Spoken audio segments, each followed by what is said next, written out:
Okay, I've had the RadRover 3 months now, and I have over 700 miles. We do a quick walkthrough. The biggest point of wear, I don't know if you can see it. It's on the tires, which is normal, I think. I mean, that's to zoom in. You can see the wear and tear. So what I'm planning on doing is they have a fat tire that's more like a road tire, because most of my commute is not off-road, it is on-road or on bike trails. So I'm going to switch up the tires eventually, probably in the next month or two, and I'll look for a good road tire. But overall, it's a good workhorse. This thing's really solid. No major complaints.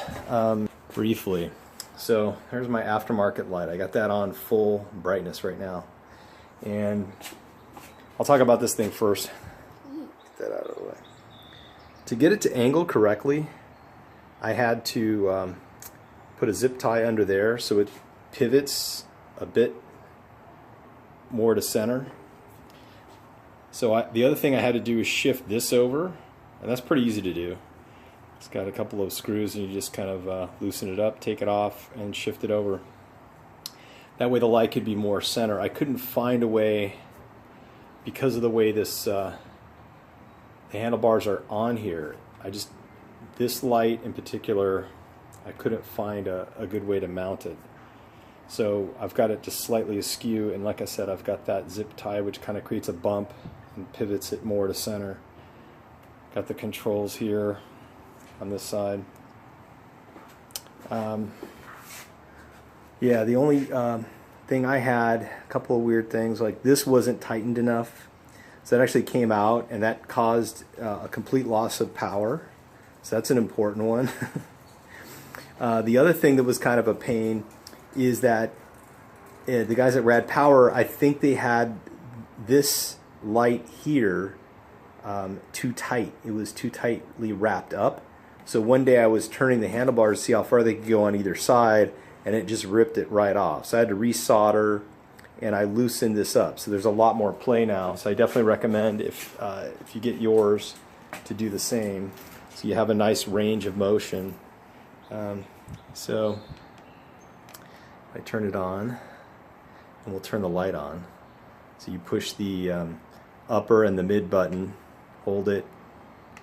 That causes this to be on all the time, which is really nice at night. You can see how fast you're going and stuff. And there's this light. I think that's a nice auxiliary light.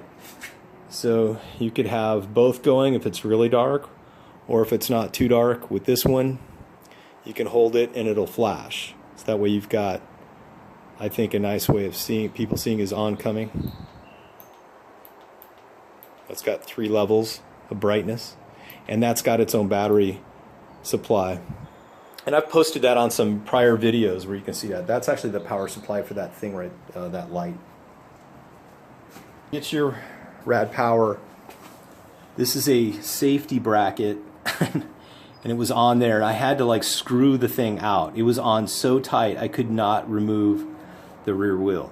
So I definitely recommend, preparing your bike, because you may have to change the tire potentially. So you don't want to have to be out stuck on the road. You're just completely, not in a good place. So do this ahead of time. Remove that. I got it on there. I check it occasionally. It's tight. It's like most bikes, right? It's not going to, other than the heavy engine here in the back. So definitely do that. The Mr. Tuffy liner. I love that thing. Somebody was talking about they get a lot of flat tires. Well, yeah, as you can see, you just have rubber, this layer of rubber, which is kind of thick, but not that thick. Things get through it. With that Mr. Tuffy liner, I've rolled over screwdrivers, I've rolled over glass.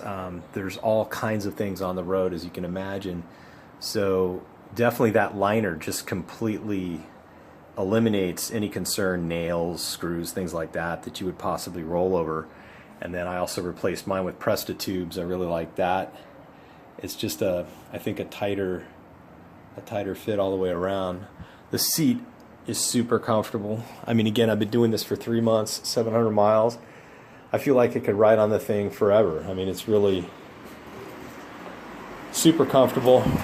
The other thing now, I find myself, I do pedal assist home, and I keep it into the highest gear, 7th gear, and then I crank this pedal assist all the way up to 5, and then I average about 23 miles an hour on the way home, and I get some some decent exercise in.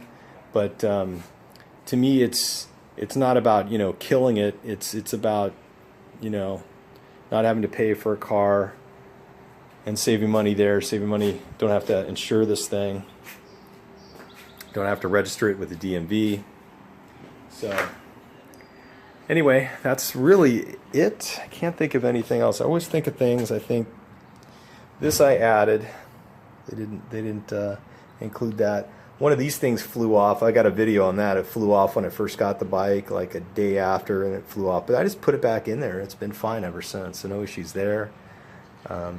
Battery, I actually just leave it in the bike. When I take it to work, I secure everything up. But yeah, I don't bother removing that thing. The only thing I would say too, though, is when you do remove it, be really careful, because it's been twice now.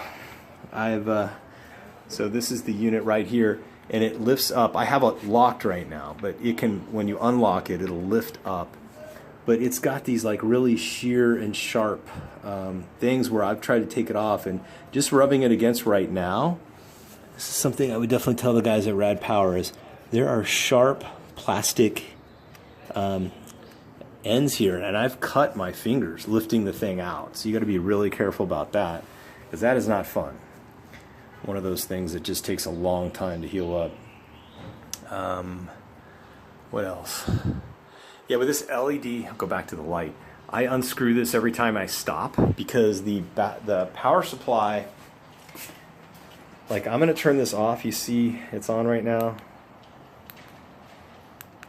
There, it's off. But then these LEDs stay on. This thing's always connected to the battery, and I think there's been a couple times where it just ends up draining. It's a very slow drain, but it does end up draining the battery, so why bother? So I don't do that.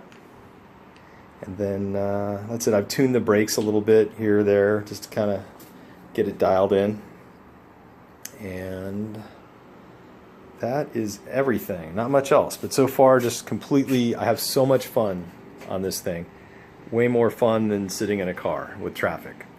So this doesn't have to be the bike you get, but if you're considering one, this is a very good one. 3 months, 700 miles, no electrical issues, no engine issues. I can't say enough positive. The guys at Rad Power have been extremely supportive. Any questions, they're responsive. So it's a Seattle-based company, and really happy with the bike overall. If anybody else has another bike like this, I'd be interested to know what kind of bike you have that is electric, that you use, that's kind of in a similar price range. So let me know. Leave a comment, like the video, subscribe. Free my soul. Thank you very much.